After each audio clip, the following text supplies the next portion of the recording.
How many times have you started up a brand new file thinking to yourself, I'm going to get perfection this time? Suddenly, you get overwhelmed with the amount of things you need to do, and you just end up stop playing on that file. And maybe in a few weeks or a few months you might revisit that file, or you might start up another new file again and you'll tell yourself the same thing. I'm going to get perfection on this file. And how long does that last? Despite the fact that millions of people own this game, only 1.6% of them have achieved perfection. In this video, I am going to give you some amazing tips to make getting perfection easy. And all I need is 14 minutes of your time. Like and subscribe if you want to see more Stardew Valley content from myself. Now let's just break this down at a beginner level and we'll take it from there, okay? Let's start with the lovely character creation. I just want to get this point across right now. It does not matter what farm type you pick, every single farm type has huge potentials. They all have strengths and weaknesses, but you can absolutely achieve perfection regardless of what farm type you pick.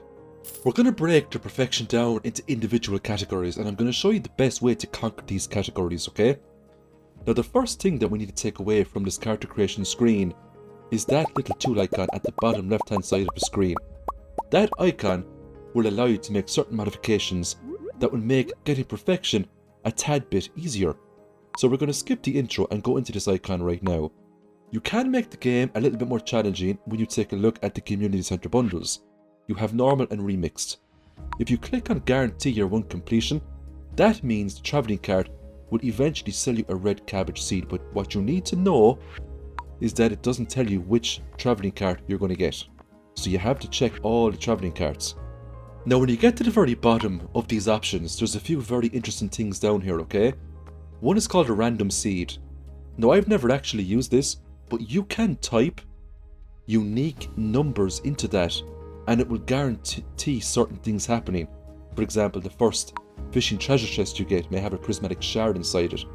Legacy randomization will use randomization mechanics from Stardew Valley 1.5. This basically means you can clay farm if you wanted to. A lot of people clay farmed back in the day to get huge amounts of money very early on, and they would sell their clay to Robin. Now what you see here is a farm where we have not yet completed perfection. And it's a nice farm, it has most of the items that we need to get perfection, but we just haven't done the final couple of grinds. When you click on the perfection tracker, it will tell you exactly what you need to do to get perfection. But first you need to get into Key's secret walnut room. Now if you break this perfection tracker down into individual goals, it's actually very easy to get perfection. You just have to take it one step at a time, and that's the biggest advice I can give you in this video. Just take a deep breath and take it one little mini challenge at a time. For the rest of this video, I'm going to go into a lot of these mini challenges and I'm going to show you the best way to go about doing them, so you're not wasting huge amounts of time and energy. Now a lot of these are actually fairly easy. Collect all the star drops, that's easy enough. Just pull up a wiki and it will tell you exactly what you have to do to grab those. The last few star drops that most people miss are the ones where you have to capture all the fish and where you have to complete the museum collection. What you see here is the collections tab, and this is something you should go to and look at all the time to see how close you are to actually completing these, because all of these need to be completed in order to reach perfection. For example, if you go into the cooking there, it will show you all of the dishes you have learned, the dishes you have cooked, and the dishes you haven't. If you go into the crafting menu, you can check here, you can compare it to the wiki to make sure you have all the recipes unlocked before you start crafting everything. The first big tip I'm going to give in this video is the Ginger Island farm. As we all know, this farm serves as a huge, giant greenhouse. My advice when you're first going for perfection is to fill this farm up to the top with crops for all different seasons. There's an item you can get that makes this trivial. It's called Pierre's Missing Stock List. You can get it inside Key's secret walnut room by trading in some key gems. What you're going to notice is that once you get access to Key's secret walnut room, a lot of things you can get with key gems will help you greatly towards getting perfection. The missing stock list is something that I always end up getting first or second, and once you give this to Pierre, he will sell you all of his crops regardless of what season it is. Now ignore the crops that are part of mods, let's just focus on the crops from the vanilla version of Stardew Valley. they're all here. Bar, of course, the strawberries, for example, are the crops you have to get from Sandy over in the desert. Everything else is more or less there for you. When it comes to putting up every single fish in the game, learning the recipe for the magic bait, you can get that again in Key's secret wallet room, makes this oh so easy. And you'd be very surprised just how long this would take you when it comes to getting all the fish in the game. What a lot of people don't know is that with magic bait you can actually get to some marine fish, which are located right down here at the pier. Now you have to be down by the pier and you have to fish over to the left, but you can easily get the blobfish, the midnight squid and the spookfish, no problem at all. Don't forget about all of the crabfish, so make sure you have some crab pots down by the beach, and then crab pots either at the river or up in the lake, just to get all those fish collected too. Another big grind is getting all of the friendships with all of the Stardew Valley NPCs. Great friends can actually be fairly tricky if you don't know what to do, if you don't have the knowledge in terms of who loves what. Purchase a calendar off Robin. If you don't have the UI Info Suite mod, the calendar is the next best thing. Look to see whose birthdays are lined up for the rest of the month, and ask yourself, or even go to the wiki, what gifts do they love, and can you get those gifts in Gold Star or Iridium Star to get the maximum number of friendship points. If you give someone a gift on their birthday, you get a huge bonus based on the quality of the gift you gave them, and if it was a neutral gift, liked gift or loved gift. Let's put it this way, if you give someone a loved Iridium gift, they're going to get huge amounts of friendship points. Another great way to get friendship points up with people is by doing quests. The help wanted quests, they can activate a lot. Doing those quests can get you that friendship points with people. They can also get you prize tickets every time you complete 3 of them. The quests you get in the mail is also a great way to get money and, more importantly, friendship with all of the Stardew Valley NPCs. And come fall, you'll get access to the community board. You can do one of these quests per week, and this is also a great way to get friendship points up with people as well. But you also need to do this to learn all of the crafting recipes the game has to offer. So more times than not, you'll always be hitting multiple birds with the one stone. Now if you focus down prize tickets earlier rather than later, you're always guaranteed a star drop tea for the first 5 prize tickets you turn in. The star drop tea will always be prize number 5. And what you're always going to have in the 9th slot for prizes is a very special book of power called the Friendship 101, and this amazing book gives you a 10% increase to all friendship related activities. Now you might ask yourself, 10% is a bit small, but that stacks with a lot of other things, and it's going to make your life way easier to get friendship points up with people.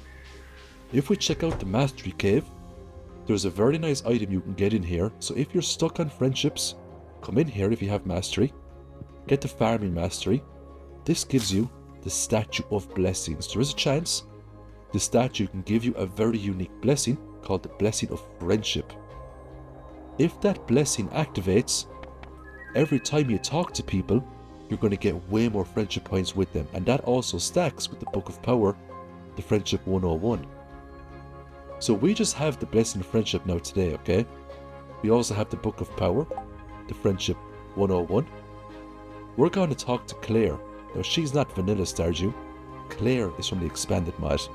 But it doesn't really matter, because what matters here are the friendship mechanics. We have 0 out of 10 hearts with Claire at the moment. We can get her up to 8, then we can give her the bouquet and get her up to 10. So for now she's 0. We just spoke to her. We're now going to give her an Iridium quality rabbit's foot, straight up to 4 hearts, just like that. Now we're going to give her 1 star drop tea. This is going to push her right up to 7 hearts. We can give her an extra star drop tea, because you can give as many star drop teas as you want. That'll put her up to 8. My advice, if you get someone on 7 hearts out of 8, save the star drop tea for something else, and just do a quest for her, or, you know, give her a loved gift the next day or whenever the next week resets. Talk to her a few times and you'll be sorted. The theatre is another great place to get friendship points up with people. Now everybody has a movie they love, they like, and they hate. So check the wiki to see who loves what. Now Claire does not like the movie that's currently playing at the moment, but if you do know someone that loves the movie that's on right now and you bring them in there, they get 200 friendship points. If they eat a loved snack inside, they get 50. That's 250 friendship points they can get. That's enough for 1 heart. Next up, let's talk about the crafting recipes. These crafting recipes are all over the place. You get a lot from leveling up all your skills. You get some more when you get all the mastery levels. You'll get a huge amount off robbing. The dwarfs also sell you recipes too. And you can get a few more recipes by doing quests, such as the community quests, Birdie and Ginger Island. Once you have all of the crafting recipes unlocked, go and get yourself a workbench from Robin. It's 2,000 gold, and it is going to save you so much time. It's going to save you so many headaches. The workbench is great because it will connect to the inventory that's inside chests, and all you have to make sure is that the chests are connected to the workbench. So instead of crafting items using resources from your inventory, you can craft items using resources from your chests. So you can fill those chests up with all manner of things. If you go into your options, click on Show Advanced Crafting Information, that will tell you if you have crafted an item or not, and how many times you have crafted that item. So this is extremely handy when it comes to saving resources and time, because you quickly check what you've already crafted and what you need to craft to get that achievement done. The workbench is an absolute godsend. Speaking about godsends, I also want to mention the mini fridges, because they will connect to the cooker, and they don't have to be directly joined to the cooker. So all these mini fridges can be filled up with different things. You can have one for spring crops, one for summer crops, one for fall crops, one for fish, one for foraging. You can have one for miscellaneous items. And if you put all the mini fridges into categories like that, in my opinion, it's way easier to get organized to craft all the recipes in the game. It makes it way easier. Let's talk about money. Now, if you've watched my videos, you probably know huge amounts of different types of tactics that allow you to make huge amounts of money. But let's just break it down here for a second. Skull Caverns is always going to be a great place to make money, and you can make millions from this place if you're really good at Skull Caverns. Now, I'm using bombs at the moment, but I am pretty sure if you came down here with a slingshot, you could do way better. And the slingshot is something that I'm practicing with at the moment. But the mega bombs are still really good, and the regular bombs. And if you stock up on staircases, get down to for 100 or 150 and start farming up iridium ores, you can smelt all these ores then using heavy furnaces, and you can get yourself huge amounts of money every single day. With the blacksmith work, every single iridium bar is worth 1,500 gold. The other great thing about Skull Caverns is that you're fighting monsters for monster eradication goals, and it's a great place for XP if you want to delve into all of the mastery tiers. Another great method is making wine. Starfruit wine is especially potent. Ancient fruit wine is also very good, and ancient fruits are something you should be striving for because it's regrowable crop. And finally, we have fishing. End game fishing, you can't go wrong with fishing up lava eels up in the summit. If you have angler, fish worth 50% more, and artisan, all artisan goods are worth 40% more, they're going to get huge amounts of money for smoked fish.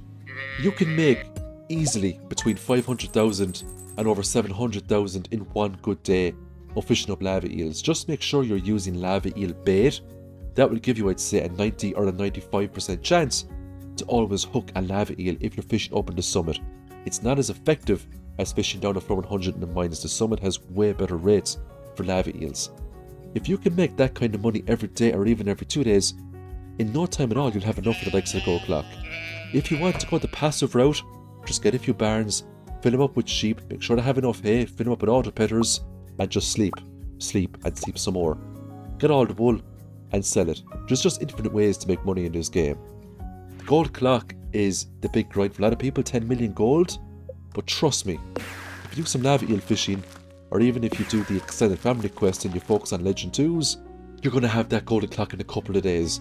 Now, if you don't like doing the grind, let's just say you love making money but do nothing else, once you click on the perfection tracker, you get a mail here from Fizz. It'll tell you where he is.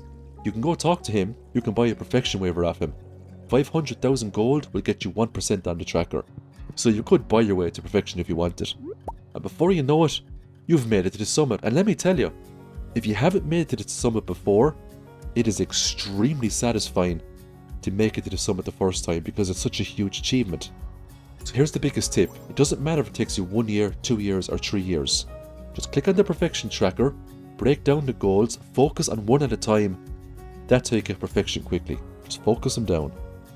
Subscribe and like the video if you want more Stardew Valley tips and guides. Thanks for watching. I'll see you in the next one.